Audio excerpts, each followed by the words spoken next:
The Chicago White Sox are asking fans to be patient and wait. Do you believe the people in charge will make a move once the dust settles and a way to make the White Sox better presents itself? Rick Hahn, along with every other fan, is hoping that players will return to accustomed levels, but is that enough to compete in the American League? Also, Pedro Grifol addressed the media in San Diego and seems to be very supportive of the World Baseball Classic. You are Locked On White Sox, your daily Chicago White Sox podcast, part of the Locked On Podcast Network, your team every day.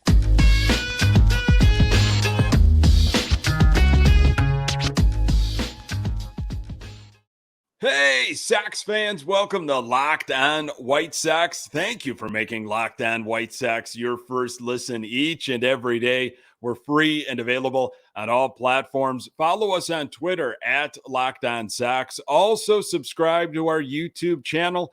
Just search Locked On White Sox. Hey, I'm your host, Nick Morawski, a lifelong diehard Chicago White Sox fan, recording this podcast just blocks from the ballpark in beautiful Bridgeport. You can find me on Twitter at Nick_GGTB. Really appreciate you letting me steal some of your time to talk off-season White Sox. Locked On White Sox is part of the Locked On Podcast Network, your team every day. Maybe the World Baseball Classic is just the thing to help some of our players get the juices flowing earlier than normal. Sox fans are being asked to be patient as the front office waits for the right deal to come along. Are the White Sox still in their competitive window? Because if they are not behaving like it. Hey, how about those winter meetings? Exciting stuff, huh? White Sox stuck with their plans and waited for any dust to settle after the big names were off the board. And when I say big names, I mean the premium free agents that serious teams gave serious money to because they believe they are in the competitive window and want to win now. Hold on a second, you might be saying. Aren't the Chicago White Sox still in that competitive window? Shouldn't they have been active as well?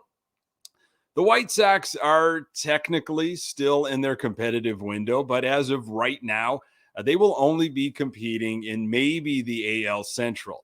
They have not behaved like a team that would like to try and finally capture that first playoff series win since 2005. I've been talking about the 2016 winter meetings throughout this week. December 6th, 2016, started the great rebuild. It continued on December 7th. And the White Sox, in a matter of 2 days, had acquired Yoan Moncada, Michael Kopech, Lucas Giolito, Ronaldo Lopez, Dane Dunning, and then 6 months later, they got Dylan Cease and Eloy Jimenez. The rebuild continued for a few more years as players like Jake Berger and Nick Madrigal were drafted and added to the pile with the other amazing picks like Zach Collins and Carson Fulmer.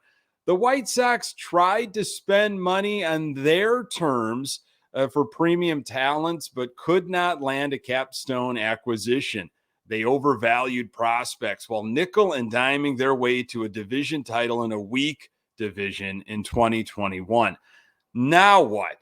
The White Sox were picked by ESPN's Jeff Passan, of all people, to win the World Series in 2022. Other experts thought the White Sox were definitely on the brink of something big. The front office patted themselves on the back, believed in the hype along with the players and coaches, and turned in one of the most disappointing performances this franchise has ever seen. The Chicago White Sox went from the envy of every big league organization to the butt of a joke in 6 years. So the White Sox cleaned house. After a lengthy and exhaustive managerial search, the Sox decided on a man from the Kansas City Royals organization that has never managed an MLB team before. This is the season of hope and magic. We as Sox fans want to believe this team can still be relevant not only this year, but beyond. There are still a lot of talented position players and pitchers on this current roster. The White Sox should be better prepared in 2023, and I hope that they will. There's that word again, though, hope. Instead of being proactive during the winter meetings, the White Sox have opted to sit back and wait for others to get what they want and need. Then, after the dust settles, the White Sox will be able to operate like the middling franchise that they are.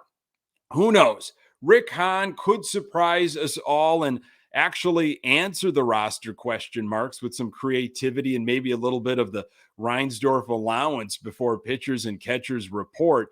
That's all we have now, though, is hope. Hope that players stay healthy, return to their accustomed levels, and maybe, just maybe, Pedro Grifol, along with his coaching staff, can create some magic. Rick Hahn is asking Sox fans to trust him once again, be patient, and wait. I have hope, but I don't think I trust the people making the decisions. Hoping for players to return to accustomed levels is understandable, but I'm going to tell you why that should not be the only offseason strategy. More on that in a moment. Today's episode is brought to you by Bet Online. BetOnline.net is your number one source for sports betting info, stats, news, and analysis. Get the latest odds and trends for every professional amateur league out there, from football to basketball to soccer and esports. We've got it all at BetOnline.net. And if you love sports podcasts, you can find those at Bet Online as well. We're always the fastest and easiest way to get your betting fix. Head to the website today or use your mobile device to learn more. Bet Online, where the game starts. So, folks, sit back, relax, and strap it down here. This offseason could be bumpy. This was Rick Hahn, again, from San Diego. We're having conversations, a little bit more trade than free agent today. Rick Hahn said, we'll see if something comes together in the next 24 hours before these meetings end. Our preference is for something to come together, but we're not going to force it. If it requires some uncharacteristic patience from those of us upstairs, then so be it. We'll wait until things properly line up for us. This is a team that certainly, as a unit, knows that they were disappointing last year. You're going to hear from several individuals that they have something to prove this year, and we like that. Hahn also discussed the catching situation, commented on Yasmani Grandal, and said, when healthy, he has the talent to remain one of the elite catchers in the league. He'll be the first to tell you that due to health and other reasons, he didn't perform at the level that he's accustomed to in 2022, and him bouncing back in 2023 is important. Rick Hahn also discussed Hendricks' trade rumors and pitching in general. He said, our pitching is viewed as an area of strength. Obviously, in this game, that's something that's coveted. We're going to hear from teams with interest. We're not doing our job if we're not listening to what ideas people present. At the end, we're certainly not out there shopping any individual player, but we can't be closed-minded to any ideas that may show up. Hahn also talked about using internal options at second base while focusing maybe on improving the outfield. He said it's going to depend upon what's accessible at each. If you pool all your resources, does that significantly upgrade your ability at one spot? And if you feel like the potential difference between the upgrade at the other spot is worth that sacrifice?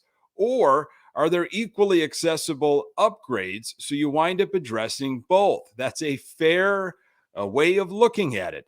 There's different ways to skin a cat. That's going to be a popular quote, I'm sure, to be repeated back at him on social media. Hey, the White Sox are hopeful that players bounce back and come to spring training with a chip on their shoulders. The Sox are not the only team planning for a big bounce back from players. I'm assuming every team is anticipating their own stars return to accustomed levels and want to prove the doubters wrong. So, what separates the Chicago White Sox from everybody else? You can't go into 2023 expecting to be serious contenders, and the only thing you bring to the table is the fact that players have something to prove. That right there tells me that the Chicago White Sox are not a serious organization, owned by a man that is not serious about winning. Speaking of winning and competitive play, I'm going to tell you why Pedro Grifol likes the fact that White Sox players are participating in the World Baseball Classic. More on that in a moment. Pedro Grifol spoke at the winter meetings the other day. First time he's attended in, I believe, over a decade. This is what he had to say. Going through the interview process with the Marlins and here and in Kansas City, after I was done with it all and was able to reflect, I feel like this is the perfect spot for me. This is a really good ball club, really good people. I felt like family right away. I know you've heard Rick talk about that, and I felt the same way from day one. I remember my wife asking me, how did it go? And I said, it felt a little different. I think I've gone through like 7 interviews, and this one just felt a little different. I felt like family right away. This was Grifol talking about Luis Robert. There's nothing on the baseball field he can't do. We've just got to keep him healthy, Grifol said. He's excited to get going. He's in the process of getting healthy. He feels great. So we're looking for big things from him this year. Lots of talk of health, hope and health. How about discussing Eloy Jimenez? This is what Grifol said. There are very few guys in this game that just want to be a DH. Players want to play, and I'm assuming he's going to want to do the same thing. So he's going to prepare to play the outfield. Obviously, the DH role is a role that he can fill as well, but we've got to get him ready in spring training to be able to play some defense as well. Interesting there. Grifol seems to think it's a positive thing that Tim Anderson, Luis Robert, and Yoan Moncada will be participating in the World Baseball Classic and doesn't see it as a distraction during spring training. Remember, Pedro Grifol has said in different interviews, especially at the original press conference, that he really will be prioritizing spring training. He's going to set the tone immediately. This is what he had to say about those players participating in the World Baseball Classic. The reason I say that is because I've coordinated camps before during the WBC. Most of the players that go to the WBC are everyday players. Those guys are going to get ready and they're going to go play really good baseball. You're giving other guys an opportunity to showcase themselves in spring training, and you never know. Somebody might make a team or impress to a point where if something happens during the year, we have a really good idea of what this particular player can do in the big leagues. So it's really next man up while we watch those guys compete for something they love. You've got to be ready to go, Grifol said. You're talking beginning, middle of March. That's the big stage. They're playing for something that happens every 4 years. This will be the first time, if it does happen, that Robert and Moncada can go back and play for Team Cuba. They're not taking that lightly. Their preparation right now is geared to, I've got to be ready to go beginning of March. They'll just carry that right on to the beginning of the season for us. So again, Pedro Grifol is saying all the right things, and I absolutely agree with him right there. Maybe getting those juices going early, will help them, hit the ground running for us when we head to Houston. Now, the whole concept of health, and again, that goes in with the game plan of the Chicago White Sox for 2023 right now, as is every ball club in MLB.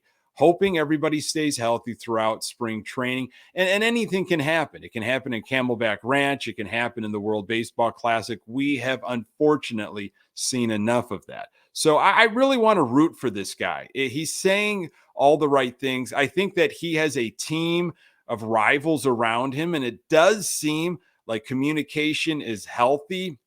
It sounds like he has been pretty much able to handpick everybody except for, of course, Ethan Katz and Hassler and Daryl Boston. But collaboration will be important, and I think accountability will also be critical. If we are banking on players returning to form and digging deep to find the best version of themselves, I do hope Pedro Grifol is the man for the job. Folks, thank you so very much for making this podcast part of your daily routine. You can find the Locked On White Sox podcast absolutely everywhere you find your podcast. We are on Twitter at Locked On Sox. You can find me on Twitter at Nick_GGTV. And don't forget to subscribe to our YouTube channel. Just search Locked On White Sox. Hey, thanks for making Locked On White Sox your first listen. For your next listen, check out the Locked On Sports Today podcast, the biggest stories of the day, plus instant reactions, big game recaps, and the take of the day, available on the Odyssey app, YouTube, and wherever you get your podcasts. Coming up on the next episode, I will continue to take a look at offseason scenarios for the Chicago White Sox as the Pedro Grifol era moves full steam ahead. Really appreciate you making time for the Locked On White Sox podcast. I'm Nick Morawski, and until next time, go Sox.